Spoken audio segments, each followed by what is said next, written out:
actually as evidence into the trial. Navarro and the prosecutor and everybody else saw this stinging condemnation of the Bureau of Land Management hanging over their heads the whole after about the halfway through the trial. This report would have brought the prosecutor under prosecution because this should have been divulged before the trial even started in Las Vegas. We're talking about, if you just tuned in, I'm William Wagner.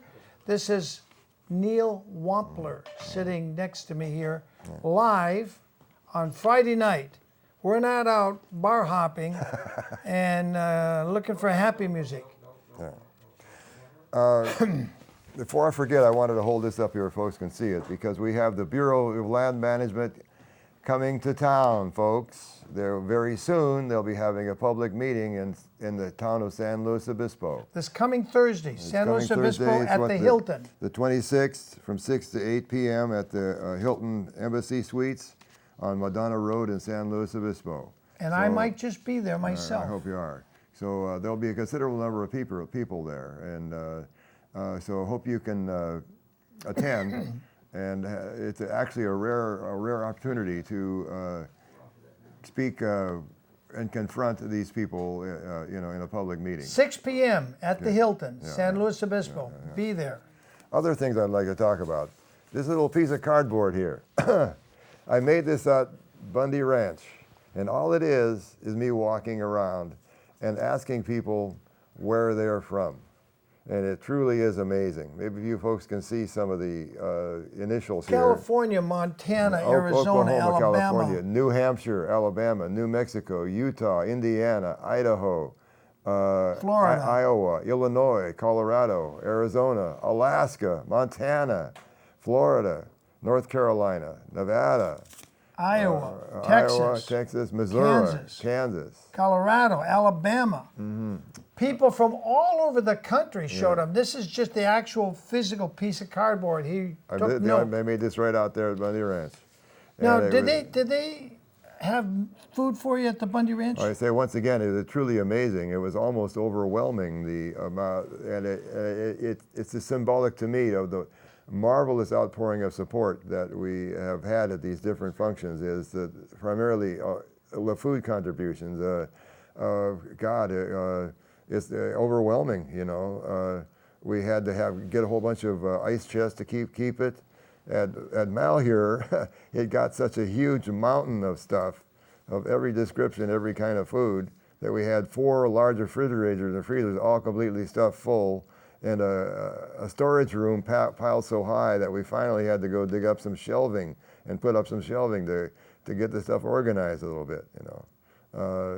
One day a guy showed up from the Washington coast with a dozen buckets of fresh oysters.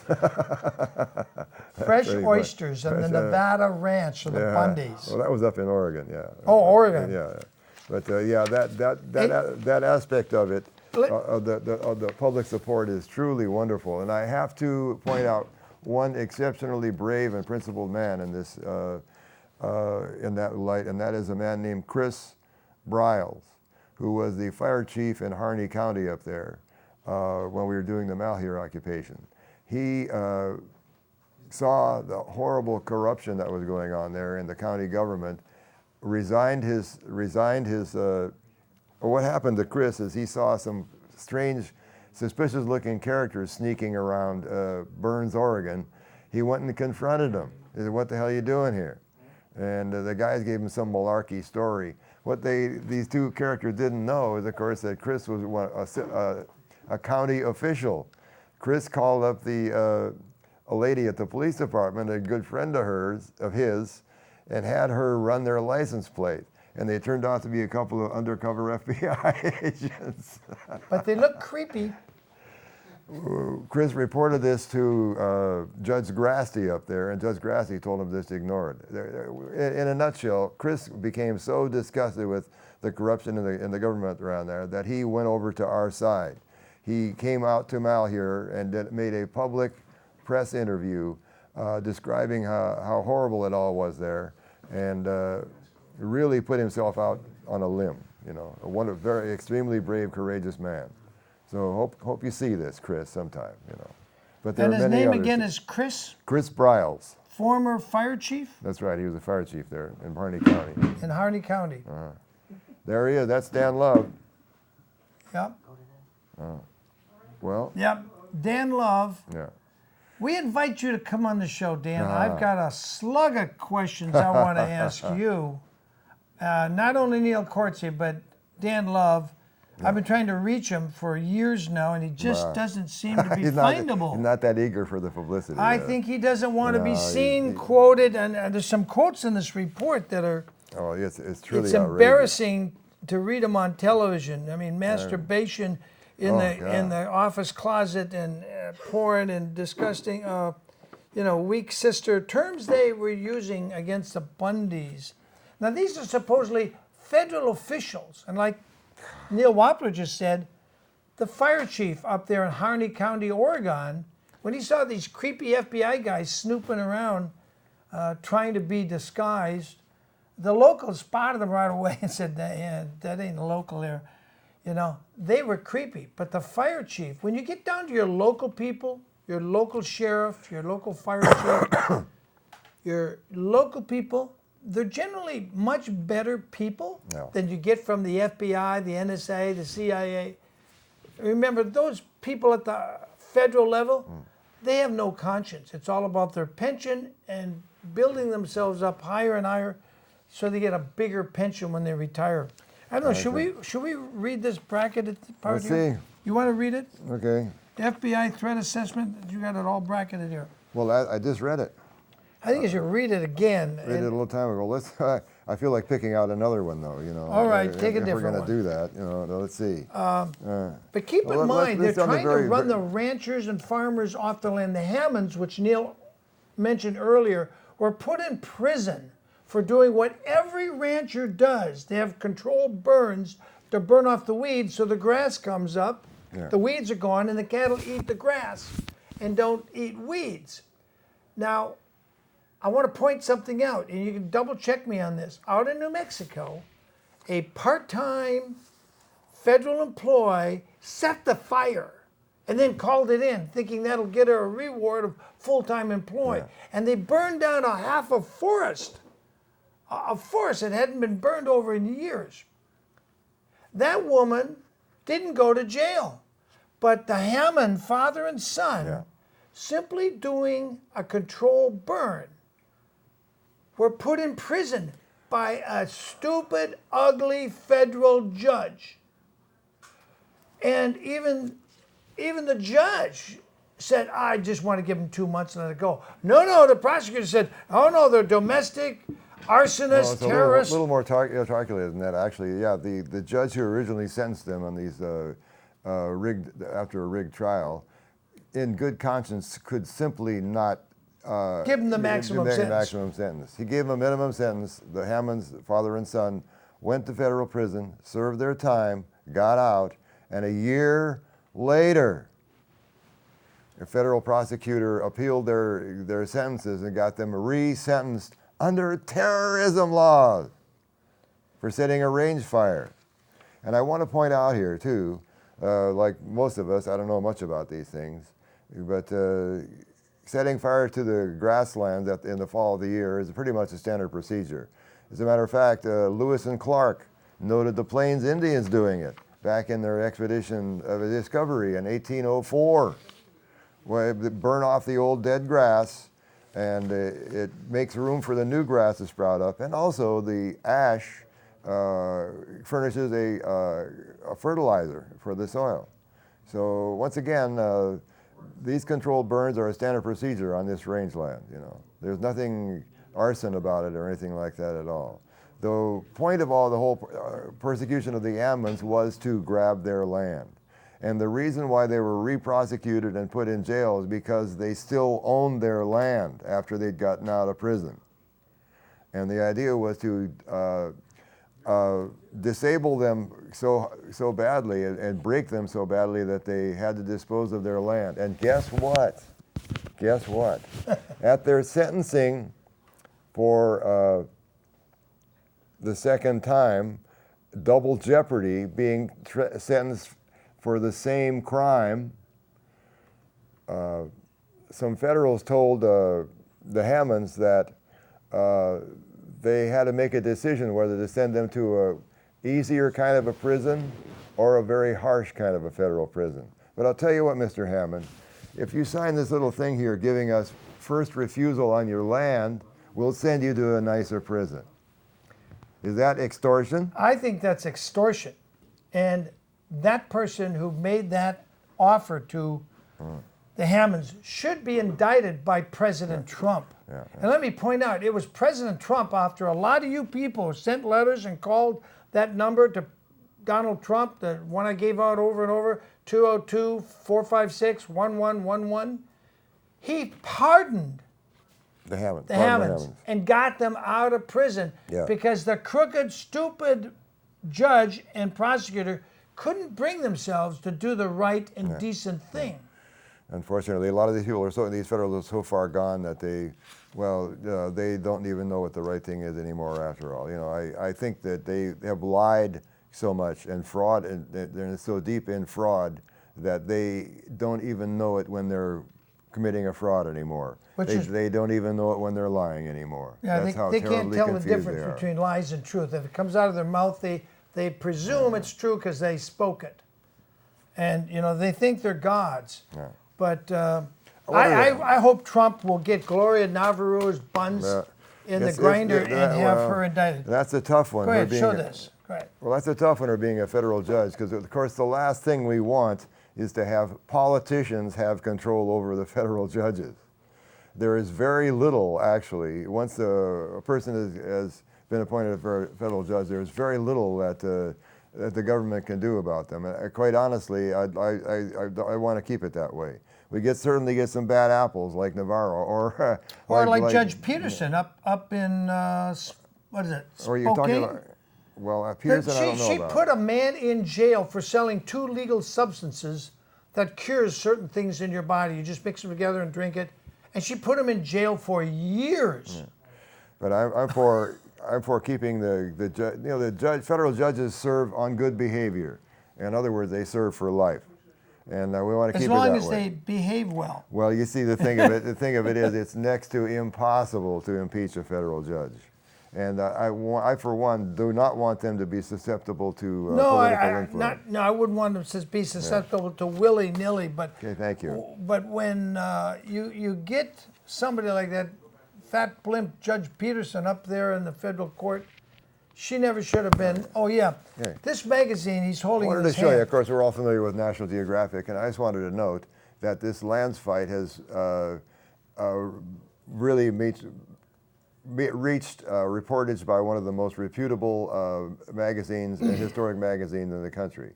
They refer to the terrible treatment that many the smallholders, ranchers had been fighting against the federal government.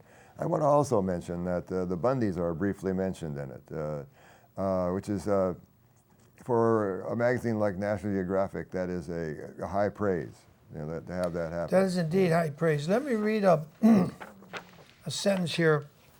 This, please note, it says on page 7 of this report that Neil brought in. Please note, this seized case related material, brackets, to include the hard drives, contains evidence that directly relates to a BLM SAC's heavy-handedness during the 2014 Gold Butte, Nevada Trespass cattle impound. The BLM SAC ignoring the U.S. Attorney's Office and higher BLM direction, documentation of the BLM SAC's alleged gross supervisory misconduct, potential misconduct, and violation of rights issues during the 2014 Butte, Nevada Trespass cattle impound.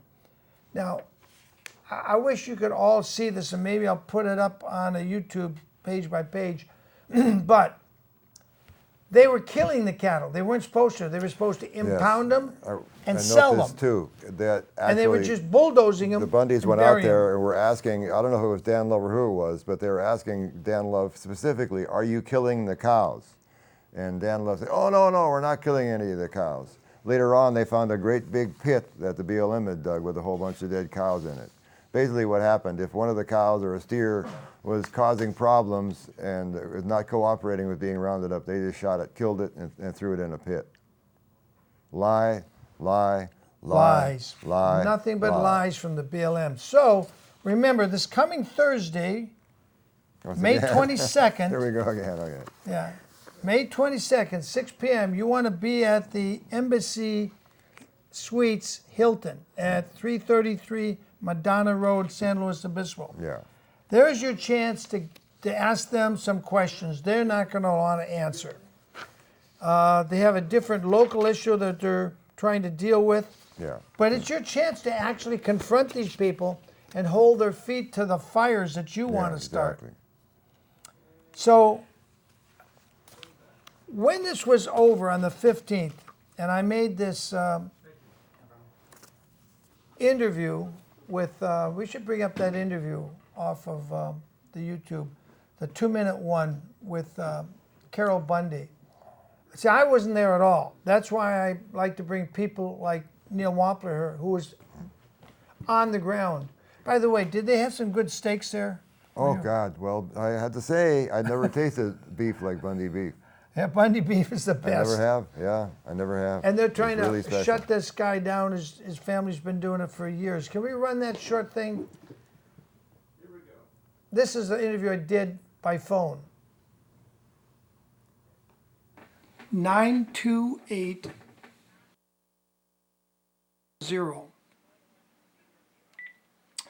Okay, Carol Bundy, thank you for this talk. Just tell me one more time for the record. It's not true that any federal agents have entered any of your Bundy homes this night.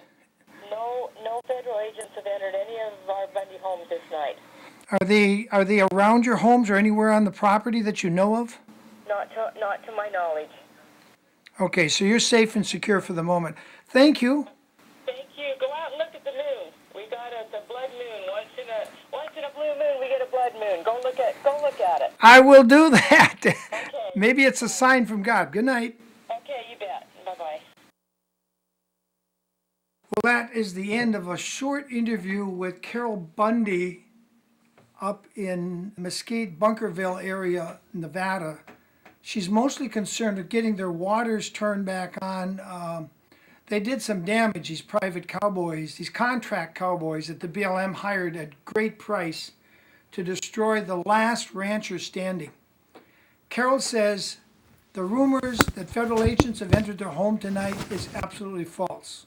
They have entered none of the Bundy's homes. William Wagner, for on second thought, at 8 minutes to midnight, Monday night. That was the April interview I did almost 2014. exactly 5 years ago in April, right about midnight. And the reason why Cliven didn't answer the phone is he was out trying to find his cattle that had already been killed on this roundup. And he's owed a lot of money. I don't know if he'll ever get it, but you could write your congressman, Carbajal, and say, you know what? Put it in a congressional record, and Bundy gets paid for all the And try to cattle, jail plus heroes his like pain and Bernard Goetz suffering defend and all that. themselves. You could make that, the Congress could order it, and the judges wouldn't have anything more to say about it. Because we still got a lot of those Obama-era judges that are corrupt as hell, and they don't want to let the Bundys come out, you know, financially restored. But that was the interview I did because I couldn't get there. I didn't hear about it till it was just about all over. That's why I'm pleased as punch to have Neil here. When did you leave the Nevada Bundy Ranch? I want to add first about the malicious timing of this cattle gather, whatever the bill wanted to call it there, in the spring of 2014. This is the calving season, folks, and of course the BLM knew this very well. Their insane attack on the cattle, including chasing the cows down with helicopters, of course made many calves be left behind by their mothers when their mothers ran off in a panic. And many of these calves just simply, of course, died out there in the desert and everything. A number of them were found again eventually, but a whole bunch of them died. I'm just trying to illustrate how malicious these federals were in this case. You know, they had the I'm sure they specifically chose to make their attack there at the very time when there were a bunch of small calves running around and everything like that to cause the maximum damage they possibly could. Also, their attack on the water infrastructure at Bundy Ranch was totally out of control, and it was not part of their orders. They were supposed to go there and gather cattle. They weren't supposed to destroy the water system, but they went ahead and did that anyway. As many of these cases, of course, the life and vitality and business and everything of these places like a ranch depends almost completely on the water supply. And the federals know this very well. We've seen over and over again that the first thing they do is try to cut off the water. Because if the land is completely parched like that, then it becomes useless. And you can't run a business there, can't raise cattle there. Right. There is no need to destroy the water infrastructure that took the Bundys over a century to build up, at no expense to the government whatsoever, and at great, like he tasted the steaks while he was out there. I wish I'd got a Bundy steak. I never got a Bundy steak that I know of, but I'm glad you brought that up. I'm glad you brought that point up. So, with that, I'd like to go to the little clip I did of the interview with Cliven Bundy. It's right there in the top. We had Cliven Bundy right here where Neil's sitting with his attorney, I think about a year ago. I think it was a year ago in June or July. Are we ready to roll that? We're in the, because it's the whole hour, 86 minutes. Yeah, we'll just start about 10 minutes into it. Okay, I can do that. And then we're going to, when did you leave the Bundy Ranch? You didn't answer my question. Yeah, that's right. Well, let's see. I was on the 12th, 13th. I believe they left on the 14th perhaps, but I went home, and then there was after a few days, there was a call out of a possible attack by the Federals at Bundy Ranch, so I packed up again and went back over there again. Oh. And stayed for about 2 weeks after that, and until things kind of, it looked like they'd stabilized, not much was going to happen. You know. But didn't they pack up all their vehicles and leave on the 18th or something? The Bureau of Land Management, of course, no, this was on the 12th. By the evening of the 12th, the Bureau of Land Management was gone. We chased them the hell out of there. But they felt they were coming back, and so you went back there for 2 weeks? There was some fears or rumors or anything like that. I don't know how well-founded they were. There was probably a little bit of panic on the part of some of the people there, not the Bundys, but others. Anyway, the fear arose that there would be some counterattack or retribution or something like that. I can't give any solid evidence that either way that this was true or not, but simply the threat of it at all was enough to have myself and a bunch of other ones go back over there again. You know. Yeah, got it. Are we ready to run that? Mm-hmm. Okay, let's go back to that.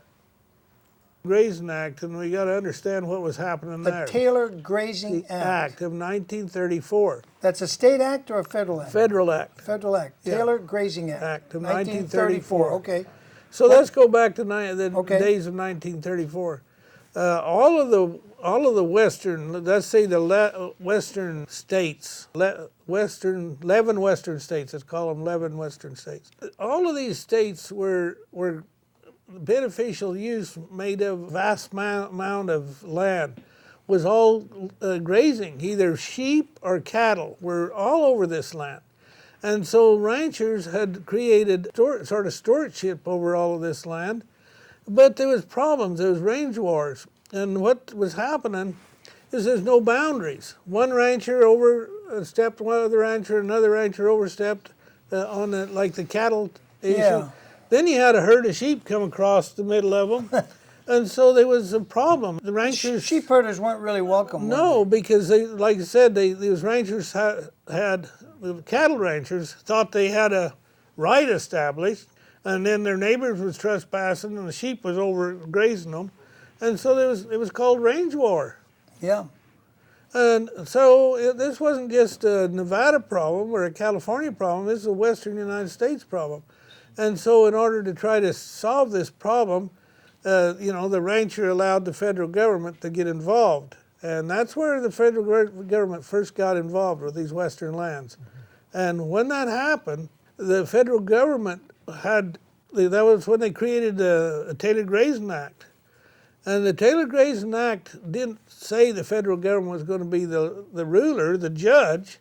They were going to be the monitor of a program to try to figure out how to adjudicate these ranches. And they have permanent boundaries. Yeah, boundaries. That and didn't so shift. and so what the Taylor-Grayson Act said is that they would monitor the program, they would survey the lines, and they would keep the records.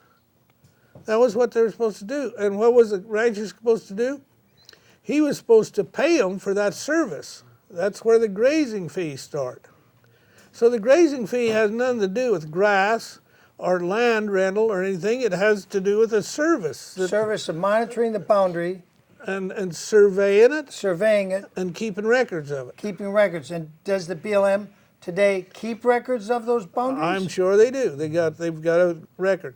Now they say you put a boundary line here and a boundary line here, and let's say Bundy owns the grazing rights and water rights in that boundary. That's what they call adjudicated rights. Okay. So I have adjudicated rights. I'm the steward over that. I do not own that land, and I can't tell the public what to do with it.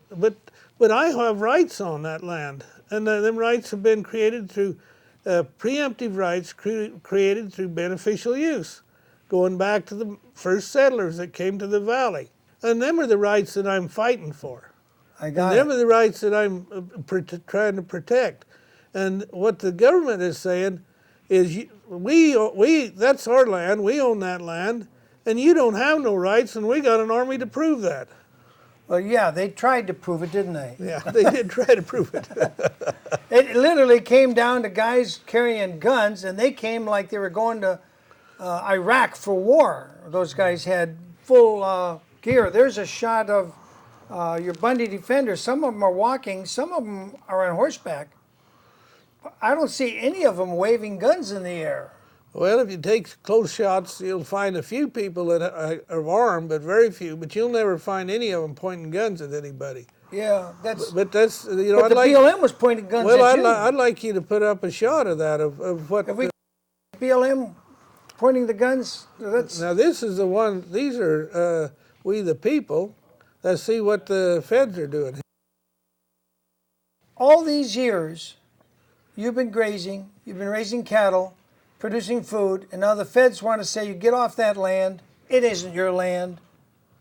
And I think they had a slogan posted in the BLM office, "Moo free in '93" or something like that. No more moo 92, cattle free by 93 was their model. That shows an attitude, doesn't it? Now those guys look like they got some heavy armor on and they got some heavy guns. yeah, and see if you could pull up another one where they're actually pointing them. They're pointing those guns, but they were 200 of those people, armed agents pointing guns at we the people. Did any of those shots get into the court record, Mr. Whipple? Yes, it did. Could you get me some of those shots that got on the court record? I'm sure I can. I wish we had them I tonight. think some of those that are on the screen are some of those that were utilized at the trial. But the one with, 150 armed BLM agents, did you have any shots like that got into the court There record? were a lot of pictures. There were some of those, they certainly allowed, there were 3 different trials, so we never even got that far in our trial. But in the first 2 trials, there were clearly pictures of the BLM and the federal agents holding weapons. We used them in our opening presentation. Were you the lawyer for Cliven on all 3 trials? No, in fact. Just the last trial? The reason they had 3 trials is there were so many defendants, they couldn't have put us all in the same courtroom. So they broke it into 3 different groups, and Cliven and his 2 sons and one other individual were in the group that I was involved with. But I represented Cliven in his case. By the way, Attorney Whipple here, on the other side of Cliven from me, he played football here for Hancock College. What year was that? Coach King and Coach Mankins, 1982 and 1983. 82 and 83. I don't know if there's any fans out there, but Yeah, he was playing football here. He wasn't a lawyer then. No, it's a great town. Always want to come back. What was more fun, playing football or being a lawyer? I tell you, the Bundy trial was a good time. We had, Cliven's got a great family, and it was great to be part of that. So I enjoyed both of them. Very good. So, Cliven, back to you. So, somewhere in the 1980s, what happened? Somebody send you a letter in the mail and say, hey, you can't graze here anymore? Well, you know, Did they send the sheriff knocking on your door saying, hey? No. What we was doing is we was actually signing grazing permits, and you know, called BLM grazing permits. And we had been signing those things for, say, 40 years, or I don't know, maybe at that time might be only 30 years or so. And so what happens is they were supposed to, they become managers. And let me go into that just a little bit. Remember I said they were supposed to. And that was, and you can see the rest of that interview with Cliven Bundy and his attorney at his side. It's on YouTube. Just go under William Wagner, Cliven Bundy interview, and you should pull that up. Not that hard to find on YouTube search window.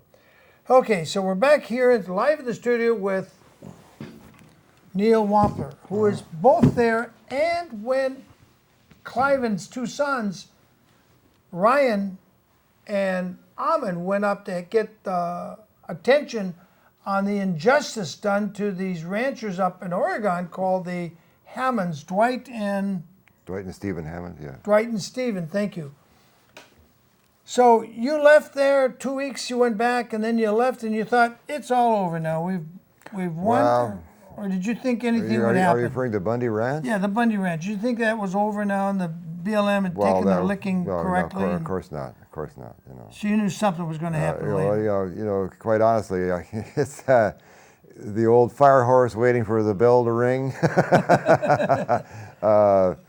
The next thing that came along actually was that Sugar Pine Mine security operation. You know, up in really extremely rugged country in Josephine County, Oregon. What month and year we're talking now? That was let's see, middle part of 2015.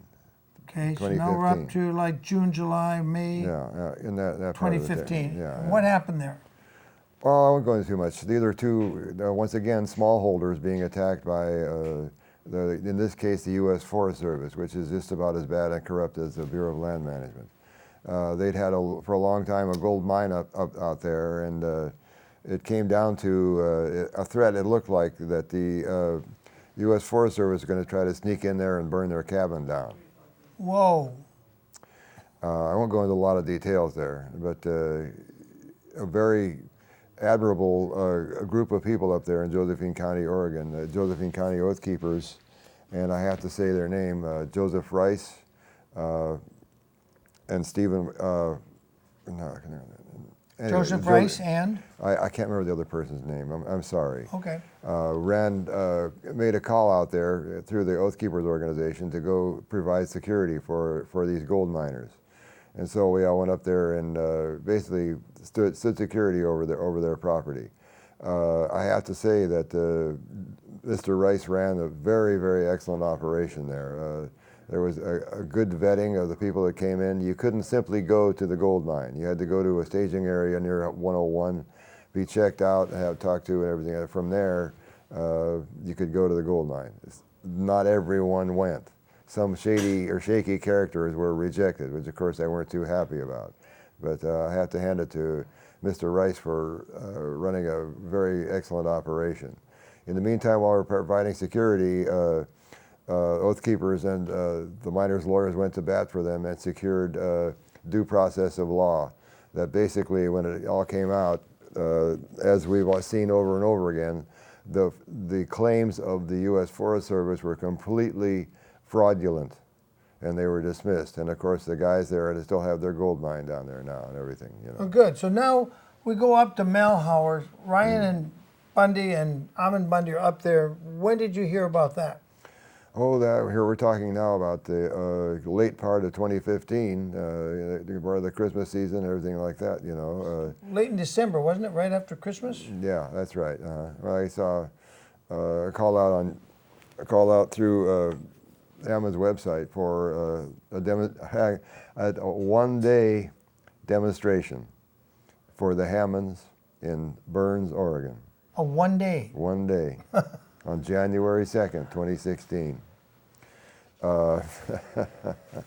Best plans of mice and men. Well, there was a plan there.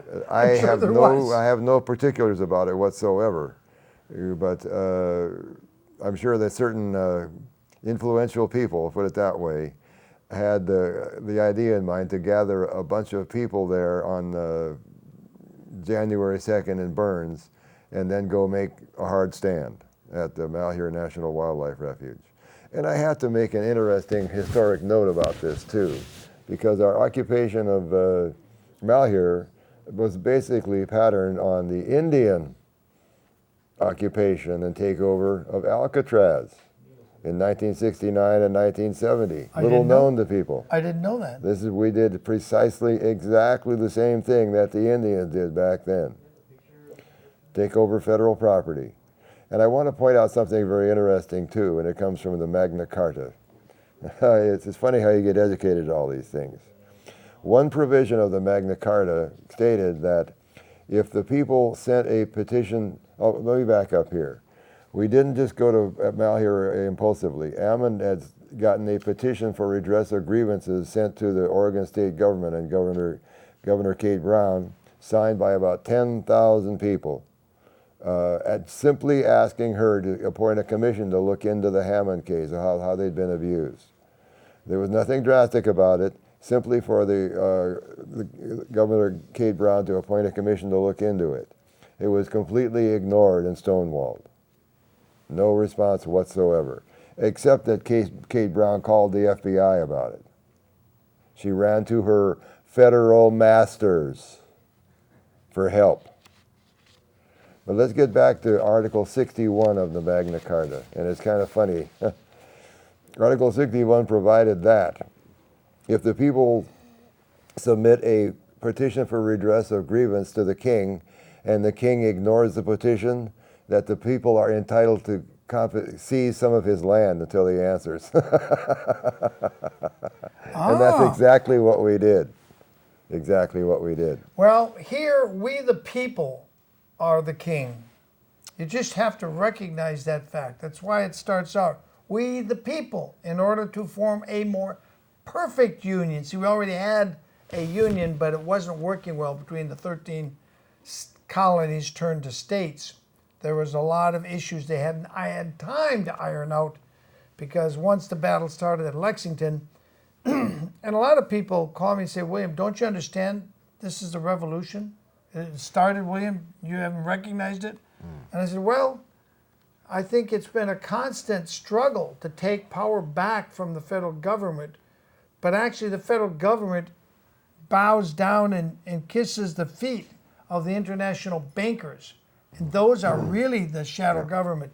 So when did you leave to go to Oregon, when you saw that notice? Well, it was the day before, I believe. It had to be on New Year's Day, January 1st. We drove on up there to Burns, Oregon, and everything like that. You drove up from here in Santa Barbara County? Yeah. Well, from Burns in one day? From where I live in San Luis Obispo County. Yeah, in a single day. Oh, in San Luis. In a single day you drove? I think what it took. Yeah, I think. I remember. I had little vague memories there. We made a pretty much straight up trip up there. And of course, we were there on the morning of the January 2nd, the appointed day for the demonstration and everything like that, you know. And how did that go when you got there? Oh, it went fine. You could see, though, that, you know. But Hammond remembered you? Yeah. I remembered you from. Well, actually, no. I had to be realistic about that. Hammond at Bundy Ranch, Hammond and I talked briefly one time, I know, but there was so much going on there that I don't think he would even remember me. In this situation here, he certainly had other priorities. Okay, I see. That is the flag there. Hold on. Yeah. Just hold on. It was not actually until we got there to Malheur and occupied that I got to talk a little more and talk with him a little more and meet him a little more and everything. He and Clive and Lavoie too, of course, you know. Now, who are the 3%ers? When did they show up? As a formal group, they never did. As everyone knows, the name was chosen by a very regretted deceased person now, Mike Vanderboog, And it's based on the best calculations of the fact that during our Revolutionary War, it was only about 3% of the population actually went out and took the field and fought the British. Only 3% of all the colonials. Yeah, and only about 30% were even wanting to fight. Yeah, that's right. It was very divided. Giving any kind of aid and assistance. Quite honestly, 30%. there were several organized groups that arrived there at Malheur, but quite honestly, I can't remember any more details than that, really, you know. So what did you do up there? Cook food? Cook, yeah. That's what I've been at these things. You So you're mainly a cook food. Now, there was a guy up there, do you remember his name? He dug a trench, and they wanted to put him in jail because he bulldozed a trench so the defenders could drop and not be shot and killed by the federal thugs. Who the heck was that now? God, it wasn't Dwayne. Memory escapes you. Yeah, I'm afraid I can't remember. That's was pretty ridiculous. Where were you when Lavoy Finnegan was murdered on the road? I was on my road way back up to Malheur. Oh. I'd stayed from the 2nd until the 19th, I believe it was. Went home for a couple of days, and I was on my way back. I actually